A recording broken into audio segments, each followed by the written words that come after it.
whoever you are, wherever you are, I hope you are blessed and doing safe. Ladies and gentlemen, greetings, family.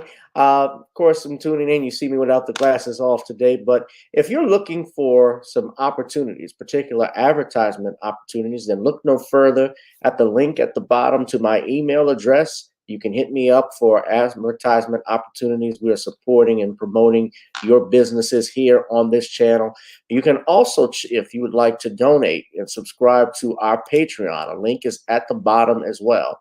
So you have multiple ways in which you can advertise with the platform by emailing me when we go on through our live stream. You also have access to premium content, those that want to see premium content that you will not find here on YouTube or Facebook or Twitter, as I am suspended probably by now. You guys can check out the Patreon at link at the bottom. But advertisement opportunities, definitely email me, gavin.grich1@gmail.com for rates. And for the Patreon, it is the same as the YouTube channel. It is channel gboot2786. All right, I'll holla. Peace.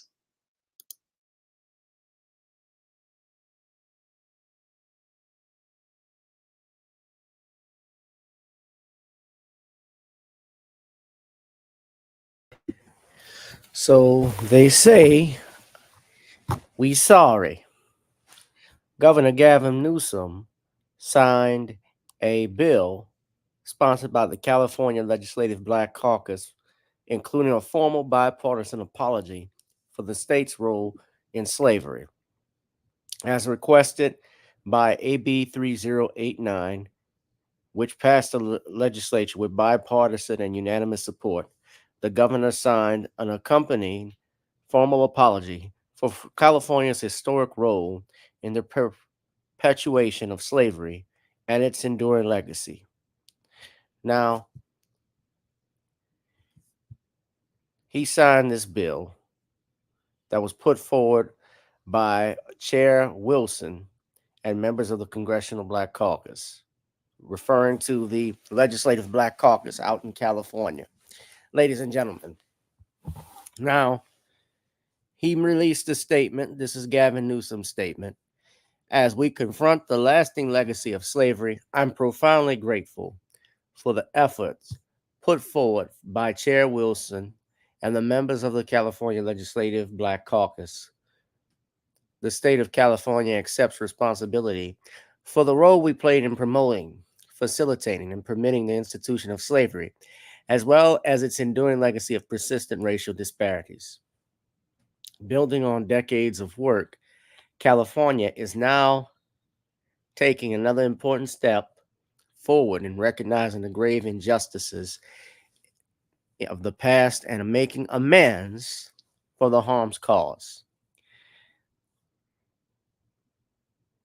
This was one of several bills, ladies and gentlemen, that was offered in California, including addressing food and medical deserts, strengthening protections against discrimination, combating maternal health disparities, increasing access to literature in prisons. Ooh, that's important.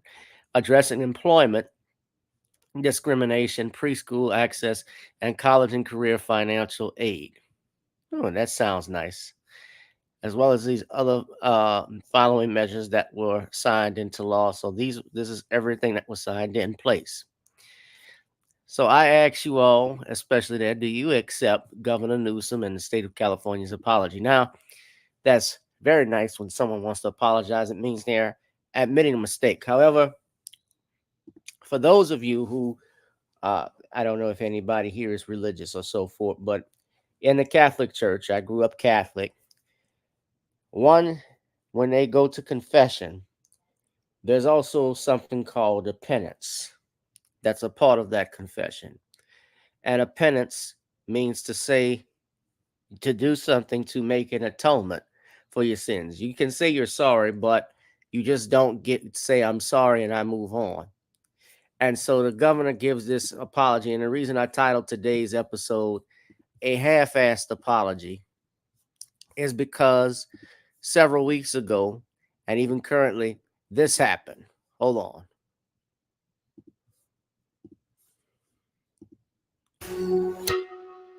California Governor Gavin Newsom vetoed a bill that would have created a process for Black families to file claims for land taken through discriminatory use of eminent domain.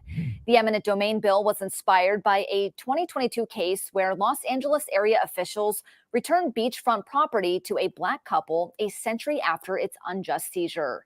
Senator Stephen Bradford, the bill's author, viewed the proposal as a crucial step toward reparations and correcting historical wrongs. The veto dealt a significant blow to a key part of the California Legislative Black Caucus's reparations package aimed at addressing decades of racial disparities. The Department of Finance opposed the bill, citing potential annual costs ranging from hundreds of thousands to millions of dollars. The Newsom administration proposed allocating $6 million to California State University to fund a study on a reparations task force, signaling a potential shift from direct action to further research. For Straight Arrow News, I'm Lauren Taylor. For more of our news, a study. Now, keep in mind, California has already had a study on reparations. There's already been one already. And this was just 3 days ago. Now, previously, this governor had already vetoed several reparation bills. Remember, that went to the front. They were killed before they even got the bill, before it even got to the governor's desk. The Legislative Black Caucus out in California, they helped kill that bill. And you can see all in the comments, people talking about it. One person wrote, "The Democrats suckered them again." This is, yes, they did sucker. And of course, I could tell these are a bunch of rednecks that are on here who don't know a damn thing about slavery, don't know their history, and how California played a role in that. How even in California, there was very rampant racial discrimination. You had actually racist covenants in many of the neighborhoods, especially along Beverly Hills in Los Angeles, to the point where stars and celebrities like Nat King Cole, Sammy Davis Jr., and others couldn't even buy property. Even Michael Jackson and his family had issues trying to buy property. Hold on, let me put my music back on. Good evening, everyone. I didn't get to say that. First off, welcome to our edition. I just got right into it because tonight we were talking about the only topic I want to really talk about, and this won't be a very long show. But as y'all know what's going on, especially now, the Biden administration is on its way out, and election season is right around the corner. We're only a month away, a little over a month from the national election. And of course, the election is going to have, there are elections, of course, occurring in your local districts and state and so forth that are important. But the national election mainly is coming up. And as you know, as California goes, so does the state.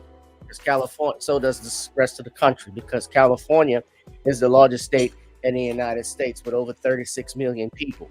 And, you know, California, I've been there before. I was there last year, especially in Los Angeles and downtown. It's suffering. You have high gas prices. You have high rent. You also have people living out on the streets. A homeless problem there is just terrible. And so while I thought reparations, of course, would be hard to get, being that California is a liberal state, you would think they would be keen on doing this. And to be clear, this was not about giving all black people money. The bill that was vetoed was basically a straightforward bill where if you were, with regards to eminent domain, what happened is if you had property like Bruce Beach, for instance, that's in California, that was taken from blacks by whites, that could have generated wealth for generations to come. They were forbidden to have these homes and property by racist white landowners and also state officials who prevented them from owning this property. And so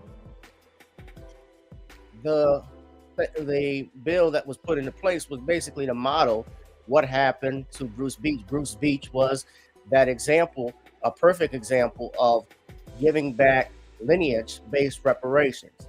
And I can tell you, here in New Orleans, where I'm from, I had family members that owned property off the Harvey Canal, right there across the river in Marrero and Avondale, and they could have very well, if they had kept that property, which is now a very important port in the shipping industry, is worth millions. But of course, they were not allowed to have that property. They were forced to sell it. They were forced to actually just give it away and move away because they were Black. I shouldn't even say sell it, because I wouldn't call it selling it. And now Governor Newsom, and he's not stupid, he vetoed some other bills. He vetoed some other bills, especially the bill to make to give undocumented illegals or migrants access to A controversial bill. home loans. And the reason they did that is because, again, election season is coming up, guys. There's a reason they're doing all of this stuff. Y'all excuse me if I don't come on the live stream. I'm just chilling tonight. There's a reason why they don't do this, guys, because they know people are not going to fall for that. They know people are watching. Now, this was 3 weeks ago, so watch this. Aimed at helping undocumented immigrants buy their first home has officially been vetoed by Governor Gavin Newsom. This comes after a California lawmaker was hoping to make the process easier for applicants to buy their first home, regardless of immigration status. ABC 10's Jeannie Nguyen has been following this bill's progress and explains why the governor made this decision. Alex, Assembly Bill 1840 would have made it so eligible applicants would not be turned down solely based on immigration status. The Dream for All program helped first-time home buyers with down payment funds. Now the governor says he cannot support this bill when there's no funds to begin with. In a press conference on Friday, Governor Gavin Newsom shared his reasons for vetoing Assembly Bill 1840. The bill that was sent to me was a program that had no money, and it was expanding eligibility to a bill to a program that had no money. Seemed rather curious to me. So felt it was unnecessary, completely consistent with prior vetoes along the similar lines. Known as the California Dream for All program, it offers up to a 20% down payment on a home or up to $150,000 to first-time home buyers. AB 1840 would make it so eligible applicants would not be turned down based on immigration status. In the program's first round, $300 million was made available, but it ran out of money in 11 days. In June, the governor's office says the program provided nearly 4,000 people with assistance to buy their first home. I was relieved from the standpoint of my initial concerns with the bill, which are, number one, we can't afford it. Introduced by Democratic Assembly member Joaquin Arambula, AB 1840 got a lot of pushback by Republican lawmakers. Even if you don't have legal status, you can apply for this program. And people, I think, in general, are not in favor of expanding it to those great lengths. Last week, Senator Scott Wiener expressed his support for the bill. Many of them have been living here for years or decades. They're raising families here. They've started businesses here.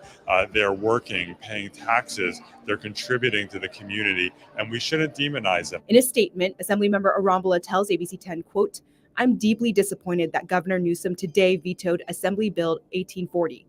So they're trying to say, let me stop for a second. They didn't pass this bill. This is what the governor's saying. They didn't have the money for it. But I don't think this governor really believes that. Now, California, I know, is struggling financially. I know the governor's real reasons and intentions behind that is that if you pass a bill that's going to assist illegal migrants, while you have a growing homelessness crisis in California, and especially when you talk about most of those people are Americans, people who are born here already, they're going to be looking at this, as well as registered voters in California.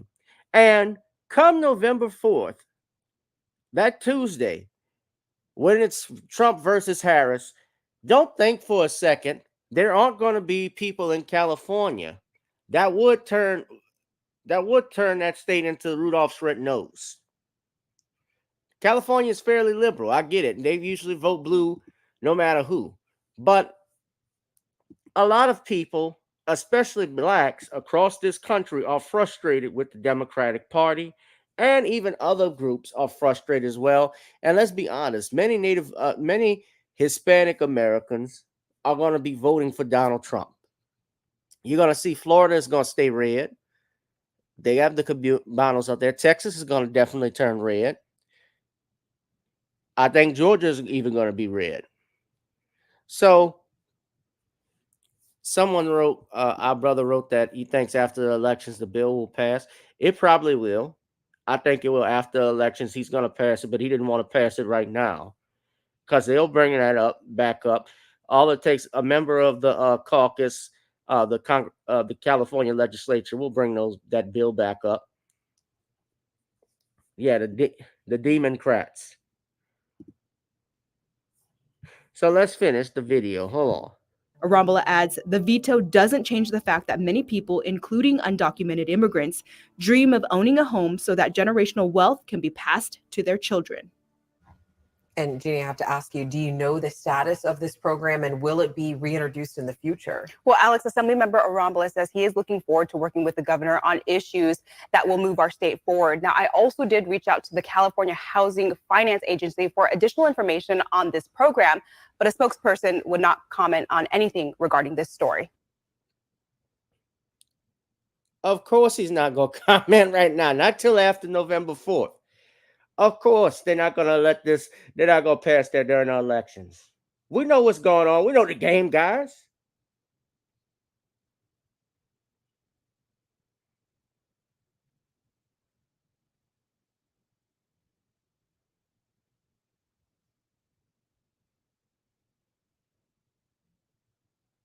We know the game.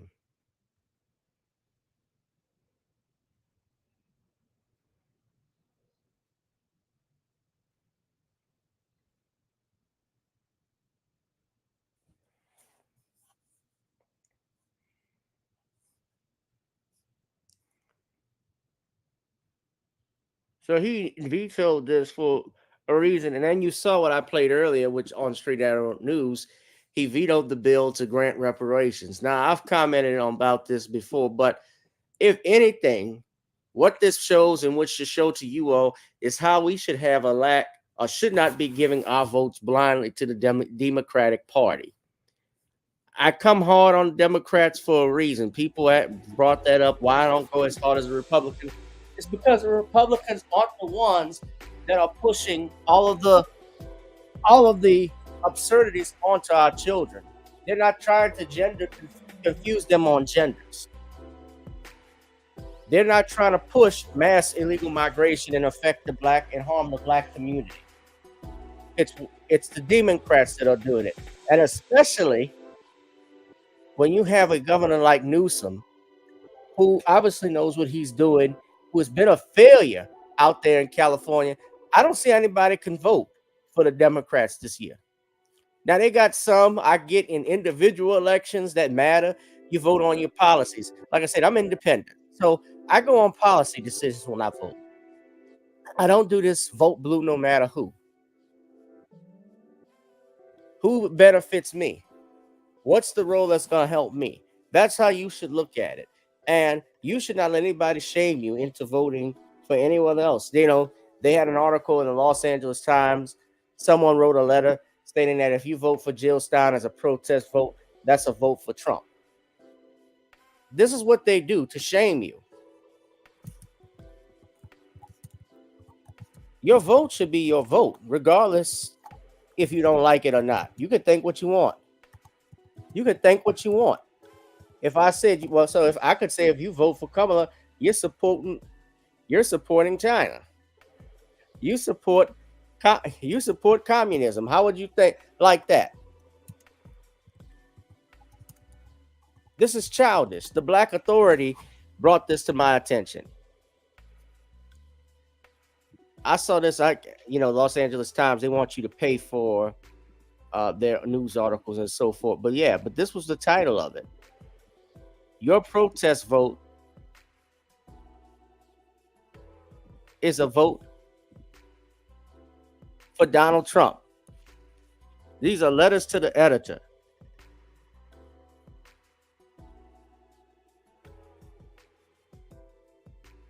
That was because the Times published a letter from a physician who expressed disgust at Vice President Kamala Harris's laughing over shooting a home intruder and proclaimed he will vote for the Green Party. Does he simply not understand that a vote for Stein is essentially a vote for President Trump, and to the extent to which society's preoccupation with guns and gun violence will flourish under another Trump administration?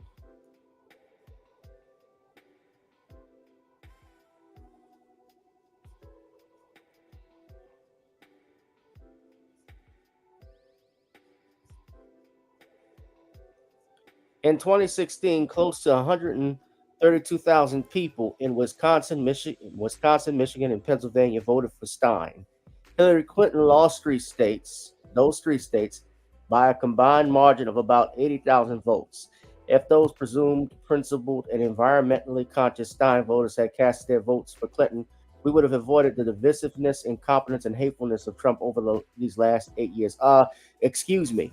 As far as you're talking about Donald Trump being divisive, and I'm not saying he wasn't, but you don't think Hillary Clinton was the Secretary of State under Barack Obama?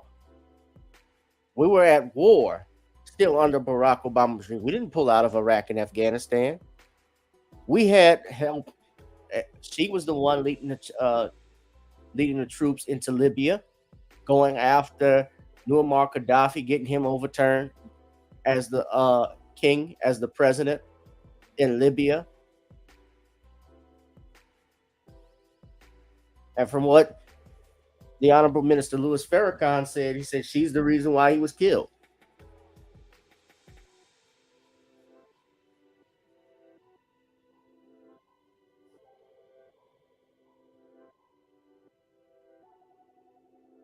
And here, this person, Michael Schneider, I could tell just by reading this, he says, let's not allow this to happen again. Please use your views on guns and the gun lobby's misuse of the Second Amendment to petition Congress and state legislatures to work toward an end of America's epidemic of gun violence. What is an epidemic of gun violence? Does this person care? More people get killed by handguns than they do AR-15s and rifles or assault weapons that you call. Are we going to call for those to be taken? Is that a misuse if you use a firearm? We talked about the Virginia Tech shooters before. I mentioned how they use the handgun. This is someone who probably never even fired a gun in their life. She is the one that talked about trying to get rid of assault rifles and talking about AR-15s. They haven't even fired. These are people who have, Kamala Harris and others, they have security around the clock. She is the Vice President of the United States. She doesn't have to worry about protection. There's Secret Service agents 24/7 for Kamala Harris.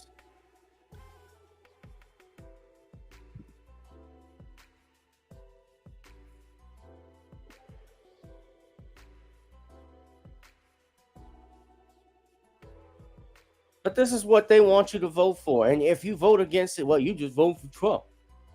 So be it. Your vote is who you want to vote for. And what these tactics do and what they're trying to do is vote shame. And I can tell you, most Americans are not going to stand for it. Younger people in my generation are not concerned about that.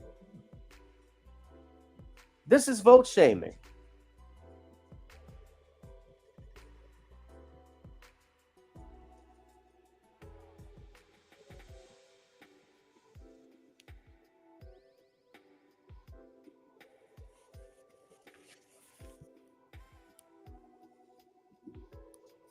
And it's not going to work, guys. It's going to backfire. I can't wait. I'm here for it. I'm not going to be shamed into voting blue no matter who. And you can't do that. You got to stand on your own 2 feet and state this is what you want. When we go to these when we lobby, and I think something that the Black community misses out on, we don't lobby enough for anything. But in part of that, we don't get support from our so-called Congressional Black Caucus. We get song and dance. We get invited to everything is a party.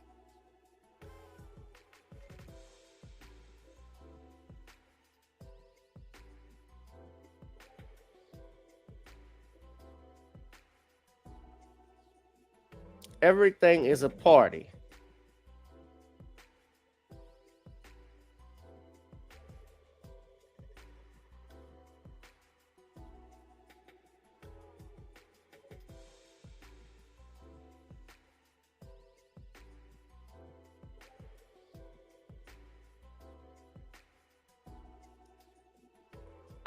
Said I wasn't gonna be too long with this, guys, but I had to address this.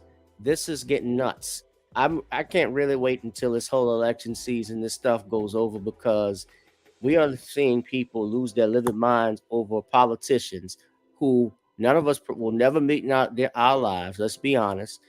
I mean, I won't meet Donald. I likely may not meet Trump or Kamala Harris or anybody else for that matter that's running for president. They're not going to sit in my house and have a cup of coffee. And we got people that are going crazy when family members voting on somebody who is not going to do virtually.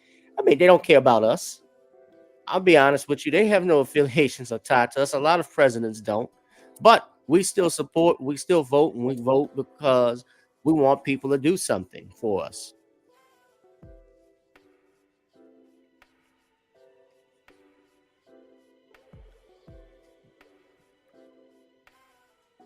But y'all be the judge with all of this, man.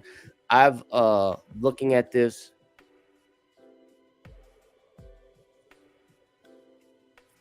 I think that this is crazy. I think all of this shit is crazy. I can't wait till this is over with. But what do y'all think? What do y'all think? I think that we're gonna have a very interesting elections in 2024. That magic might be in motion from 2020, if you dig my meaning. Don't be surprised. I noticed now that I'm doing my live stream tonight, and unlike what I did Thursday, that I'm not having any interference problems. Thank you, Cheryl Massey, for your contribution, like I had, because they were YouTube was screwing me over with the live stream.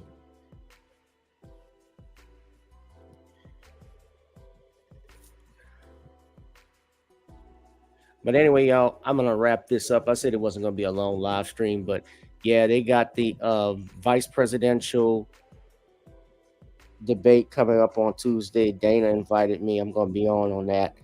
Also, I did shout out to Queen Ahmadiyya Shakur. I did her show yesterday on her channel, the original Queen of Receipts, and she always shows me love. So I enjoyed that broadcast. That was fun. We had a good time. We had a very interesting conversation. So we have that. And yeah, man, a lot is going on, man. Here's another thing I got to say about these Democratic leaders. Have y'all noticed that I've talked about this a little bit on Thursday when Eric Adams got indicted? They're likely, it hasn't happened, but our mayor was named, not her being indicted, but she was tied up with a city official on some federal charges. That she might possibly be indicted. All of these mayors, these black mayors, especially with this Department of Justice that is Democratic, that is under the Biden administration, are being tied into this.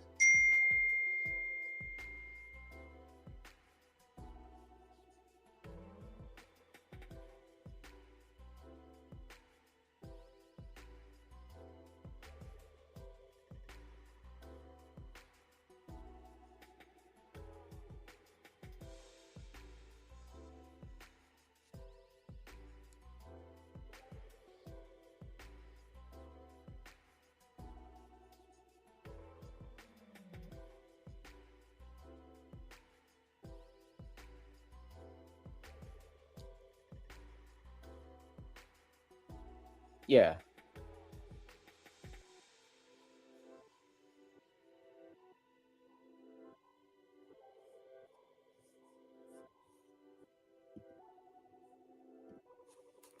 Yeah, TD Cantrell, man.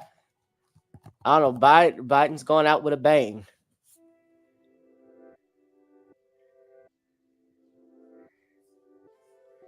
He's pissed off. He couldn't get I don't know, man. I'm waiting to see what happens. Everybody's waiting to see what happens in November. Yeah. But in Cantrell, she has not been indicted, so I can't say she's guilty of accused of anything. She hasn't, but they're saying it implicates her because Randy Farrell, he was a businessman. He's not official, but he was indicted in a fraud case.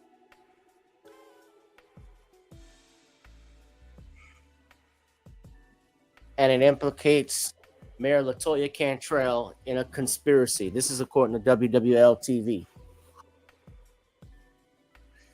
Now, Randy Farrell was convicted for tax fraud previously.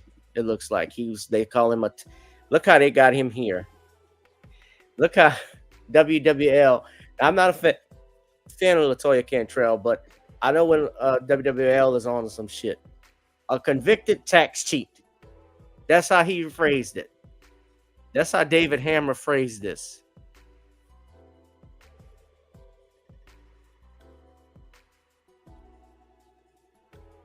Because they said, got a lot of stuff running.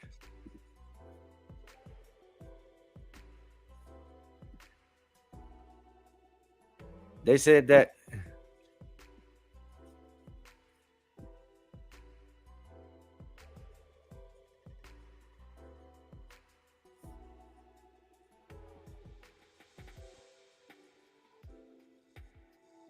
she got tickets to the NFC Championship game tickets in 2018 and 2019, a lunch at Ruth's Chris, and a new iPhone for the mayor. While he was pressing her to fire Jennifer Cecil, the deputy director of safety and permits at that time, who was investigating Farrell for falsifying electrical permits. So they called her, he calls him a convicted tax cheat. She might be next.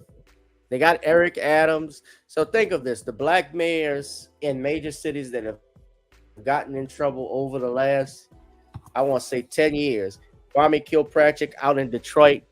You got Eric Adams in New York. You got Tiffany Henyard, the city girl mayor out in Illinois.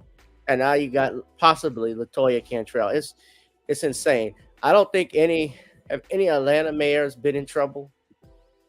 I think Lakeisha Bottoms, she didn't get indicted on anything. I don't think Kasim Reed, if I'm not mistaken, got indicted on anything.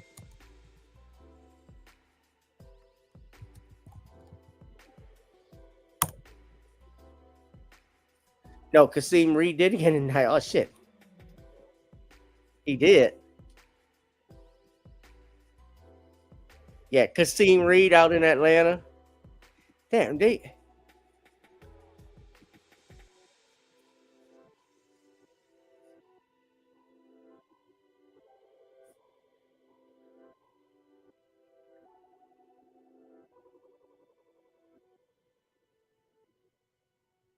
he had bribery charges. That was back in 2017.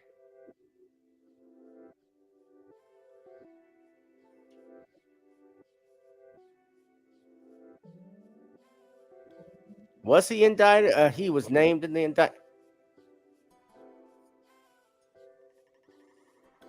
One of his no, he was never named in the indictment. He was mayor.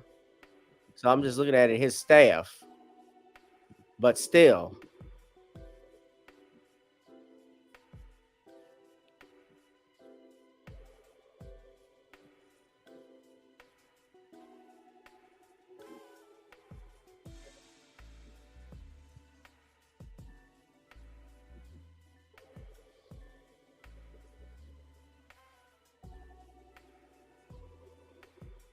Damn. I don't know. I don't know, man. These damn politicians, especially these black mayors and stuff, it's like they have fumbled the bag with regards to Maynard Jackson's legacy. Maynard Jackson and Dutch Morial, they always doing up something screwed up. Shout out to Harold Washington too. Chicago. All right. All right, fam. But look, I'm gonna wrap this thing up. Thank you, Cheryl. Thank you. I love that name. Danielle's good to see you. Yeah. All right. We're gonna wrap this thing up, y'all. Y'all make sure you hit that like, share, and subscribe button. If you love me for my time, pay me for my time. Drop something in the ticker at the bottom, either at the PayPal or the Zelle. I'd even Cash App, ladies and gentlemen.